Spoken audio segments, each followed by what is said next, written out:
ओम शांति। आज का अव्यक्त महावाक्य 21 जुलाई 1973 से लिया गया है, जिसका शीर्षक है रूहानी जज और जिस्मानी जज। सदा सफलता मूर्त बनाने वाले, शक्तियों से संपन्न कर मास्टर सर्वशक्तिवान बनाने वाले, सर्व धारणाएं करा के धारणा मूर्त बनाने वाले सुप्रीम जस्टिस प्यारे बाबा बोले,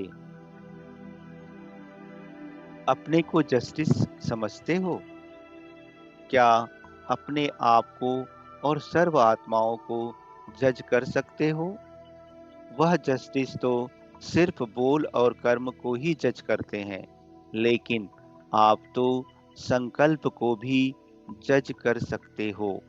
ऐसे जस्टिस जो अपने और दूसरी आत्माओं के भी संकल्प को जज कर सकें व परख सकें, ऐसे बन गए हो?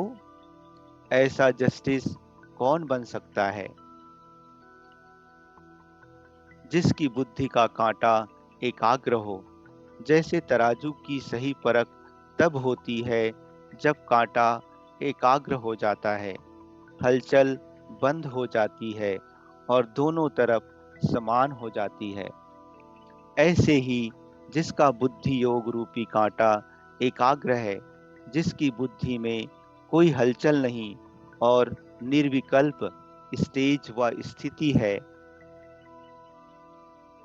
और जिसके बोल और कर्म में, लव और ला में और स्नेह और शक्ति में, अर्थात इन दोनों का बैलेंस है, तो ऐसा जस्टिस यथार्थ जजमेंट दे सकता है। ऐसी आत्मा सहज ही किसी को परख सकती है। क्या ऐसी परखने की शक्ति व जजमेंट करने की शक्ति अपने में अनुभव करते हो? लौकिक जज अगर जजमेंट रॉन्ग करते हैं तो किसी आत्मा का एक जन्म व्यर्थ गंवा सकते हैं या उसका कुछ समय व्यर्थ गंवा सकते हैं, अथवा उसको कई प्रकार के नुकसान पहुंचाने के निमित्त बन सकते हैं। लेकिन आप रूहानी जस्टिस अगर किसी को परख ना सके तो आत्मा के अनेक जन्मों की तकदीर को नुकसान पहुंचाने के निमित्त बन जाएंगे। क्या अपने ऊपर ऐसी जिम्मेवारी महसूस करते हो? जब आप लोग सर्व आत्माओं के कल्याण के निमित्त बनते हो, अनेक आत्माओं का बाप से मिलन मनाने के निमित्त बनते हो, तो ऐसी आत्माओं को अपने ऊपर कितनी बड़ी जिम्मेवारी महसूस करनी चाहिए। यदि कोई तड़पती हुई प्यासी आत्मा आपके सामने आए, उनकी तड़प या प्यास को समाप्त कर उसकी प्यास मिटाने के निमित्त कौन है? बाप या आप?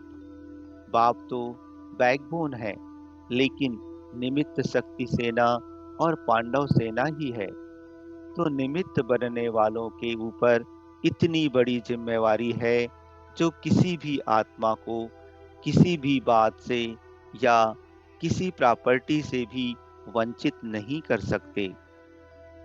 क्या ऐसे सर्व के महादानी और वरदानी बने हो? क्या एक सेकंड में किसी को परख सकते हो? अगर किसी को आवश्यकता हो शांति की और आप उसको सुख का रास्ता बताओ, अर्थात परखने की शक्ति कम होने के कारण, तो भी वह संतुष्ट नहीं होगा। इसलिए हरेक की प्राप्ति की इच्छा को परखने वाला ही संपूर्ण और यथार्थ जजमेंट कर सकता है। ऐसी सर्व की इच्छाओं को जानने वाले की विशेष क्वालिफिकेशंस अर्थात योग्यता कौन सी होगी कि जिससे बुद्धि रूपी कांटा एकाग्र हो, लव और ला का बैलेंस हो? उसके लिए मुख्य विशेष धारणा क्या होगी? सभी बच्चों ने बताया। बाबा कहते, बातें तो बहुत अच्छी अच्छी सुनाई, इन सभी का सार हुआ कि स्वयं जो इच्छा मात्रम अविद्या की स्थिति में स्थित होगा, वही किसी की भी इच्छाओं की पूर्ति कर सकता है।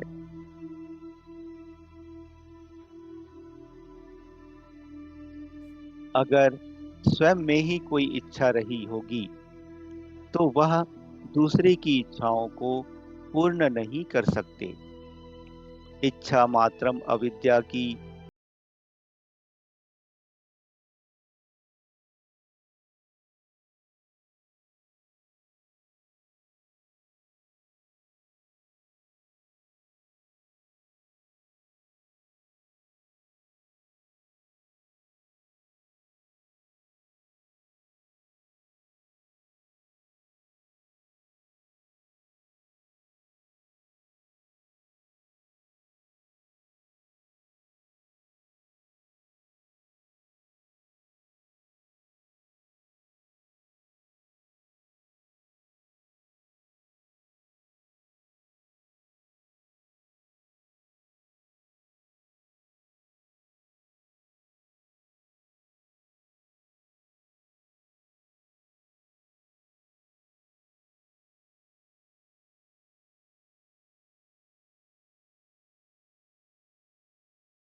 बाकी रह जाए, अर्थात सीटी बजे और सीट पर बैठ जाओ। जैसे चेयर्स का खेल होता है ना, दौड़ते रहते हैं। सीटी बजी और कुर्सी पर बैठ गए। जिसने कुर्सी ली वह विजयी, नहीं तो हार। यह भी कुर्सी का खेल चल रहा है। तो इसमें आप क्या समझते हो? अभी 3 तालियां बजेंगी और तीसरी पर चेयर पर बैठ जाओ। क्या इतनी तैयारी है? लेकिन ये 3 तालियां जल्दी जल्दी बजती हैं। उनके बीच में ज्यादा टाइम नहीं होता है। तो क्या इतनी तैयारी है कि जो तीसरी पर झट चेयर पर बैठ जाओ? ऐसी गारंटी है ना? कोशिश शब्द कहना तो मानो कि शक है। शक है कोई? कल्प पहले सीट पर नहीं बैठे थे क्या? कोई ना कोई कुर्सी लेना वह कोई बड़ी बात नहीं है। कोई ना कोई कुर्सी तो प्रजा को भी मिलेगी। जब 16,000 को सीट मिलेगी, तो 9 लाख वालों को भी सीट मिलेगी। लेकिन फर्स्ट सीट के लिए सदा अपने को एवर रेडी बनाना पड़े। अगर निमित्त बनने वाले ही सेकंड स्टेज तक पहुंचे, तो जिनकी आप निमित्त बनेंगी वह कहां तक पहुंचेंगे? इसलिए जो अपने को विश्व कल्याणकारी समझकर चल रहे हैं, उनको तो सदैव ताली अथवा सीटी का इंतजार करना चाहिए। इंतजार वह करेगा जिसका पहले से ही अपना इंतजाम हुआ पड़ा होगा। अगर इंतजाम नहीं है, तो वह इंतजार नहीं कर सकता। तो पहले से ही इंतजाम करना, यह है महारथियों की व महावीरों की निशानी। तो अभी एवर रेडी बनने के लिए अभी से ही अपनी चेकिंग करो। जैसे सारी नॉलेज का रिवाइज कोर्स कर रहे हो, वैसे ही अपनी प्राप्ति व पुरुषार्थ का चार्ट भी शुरू से रिवाइज करके देखो। उसमें मुख्य 4 सब्जेक्ट हैं। चारों को सामने रखो और हर सब्जेक्ट में पास हो उसको देखो। जैसे 4 सब्जेक्ट हैं, ज्ञान, योग, दैवी गुणों की धारणा और ईश्वरीय सेवा, वैसे ही यहाँ 4 संबंध भी हैं। 3 संबंध तो स्पष्ट हैं, सत बाप, सत शिक्षक और सतगुरु, परंतु चौथा संबंध है साजन और सजनी का। यह भी एक विशेष संबंध है, आत्मा परमात्मा का मिलन अर्थात सगाई। यह संबंध भी पुरुषार्थ को सहज कर देता है। जैसे 4 सब्जेक्ट हैं, वैसे ही 4 संबंध सामने लाओ और इन 4 संबंधों के आधार से मुख्य 4 धारणाएं हैं। एक तो बाप के संबंध में फरमानबरदार, शिक्षक के संबंध में ईमानदार और गुरु के संबंध में आज्ञाकारी और साजन के संबंध में वफादार। यह चारों संबंध और 4 विशेष धारणाएं हैं। इन सभी को रिवाइज करके देखो। इसके साथ साथ 4 स्लोगन्स भी स्मृति में रखो। वह कौन से? बाबा के संबंध में स्लोगन है सन सोस फादर, अर्थात सपूत बन सबूत देना है। शिक्षक के रूप में स्लोगन है जब तक जीना है तब तक पढ़ना है, अर्थात लास्ट घड़ी तक पढ़ना है। यह लक्ष्य अगर मजबूत है तो फिर सर्व प्राप्तियां स्वतः ही होती हैं। और गुरु के रूप में स्लोगन है जहां बिठाए, जैसे बिठाए, जो सुनाए, जैसे सुनाए, जैसे चलावे और जैसे सुलावे, अर्थात जैसे कि सभी हुक्मी हुकुम चला रहा है। यह है सतगुरु का स्लोगन। अभी साजन के रूप में क्या स्लोगन है?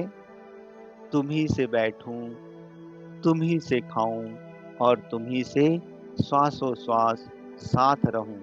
यह है साजन के रूप का स्लोगन। यह सभी बातें अपने सामने लाकर अपने पुरुषार्थ को चेक करो। इन सभी को रिवाइज करना है। यह भी चेक करना है कि बहुत समय से और एक रस अर्थात लगातार क्या चारों ही संबंध निभाते रहे हैं या बीच बीच में कट हुआ है। अगर बीच में कुछ मार्जिन रह गई है तो बार बार कटी हुई चीज कमजोर होती है। इसलिए अपने जीवन को इन चारों ही बातों के आधार पर रिवाइज करके देखो। इस चेकिंग को कर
चांस का समय है, फिर नहीं तो टू लेट का बोर्ड लग जाएगा।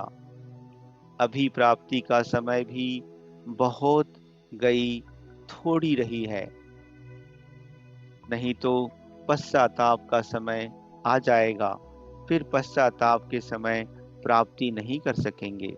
इसलिए अभी जो थोड़ी रही हुई है, यह चांस भी, चाहे किसी और के निमित्त आप लोगों को भी यह चांस मिला है, फिर भी किसी प्रकार का चांस तो है ना। तो चांस को गंवाना व लेना अपने प्रयत्न से आप जो चाहो वह कर सकते हो। इसलिए अभी से रिवाइज करो। यह तो सुना दिया कि जब रिवाइज करो व जज करो तो किस रूप में करना है। विधि तो सुना ही दी है, क्योंकि विधि पूर्वक करने से सिद्धि की प्राप्ति तो हो ही जाएगी। जो संपूर्ण स्टेज के अति नजदीक होंगे, उनके संकल्प में, बोल में और कर्म में एक नशा रहेगा। वह कौन सा? ईश्वरीय नशा तो सबको है ही। ईश्वरीय नशे का वर्षा तो ईश्वरीय गोद ली और प्राप्त हुआ, वह तो है ही। लेकिन वह विशेष क्या नशा रहेगा? उनके संकल्प में, बोल में नशे की कौन सी बात होगी?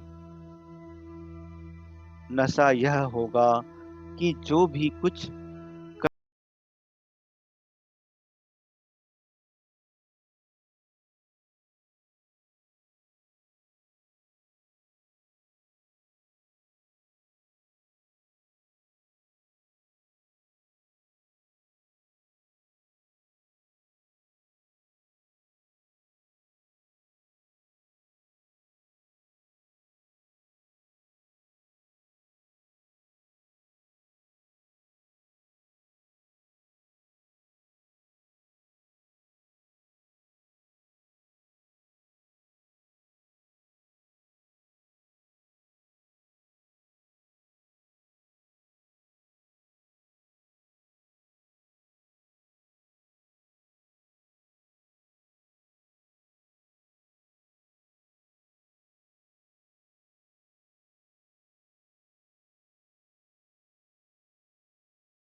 समय दिया जाता है कि जिससे कभी अचानक व्यक्त द्वारा अव्यक्त मिलन का पाठ समाप्त हो, तो अव्यक्त स्थिति द्वारा अव्यक्त मिलन का अनुभव कर सको।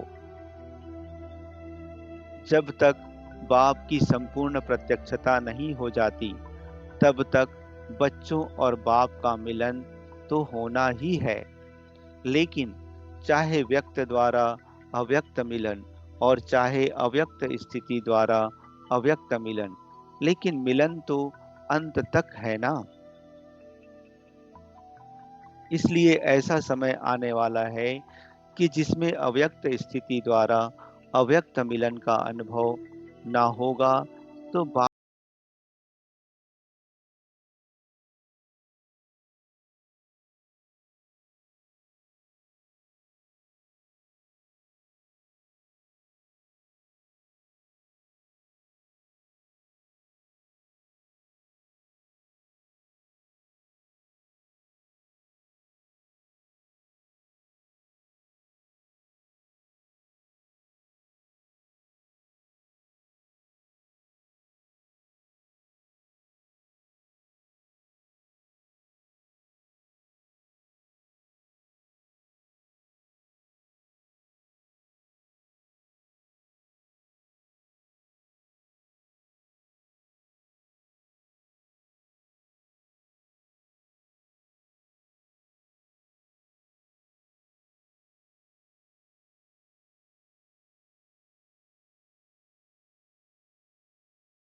कर्म में लाने वाले रूहानी जस्टिस श्रेष्ठ आत्माओं को, सदा वरदानी मूर्त आत्माओं को और बाप दादा के नूरे रत्नों को याद प्यार और नमस्ते।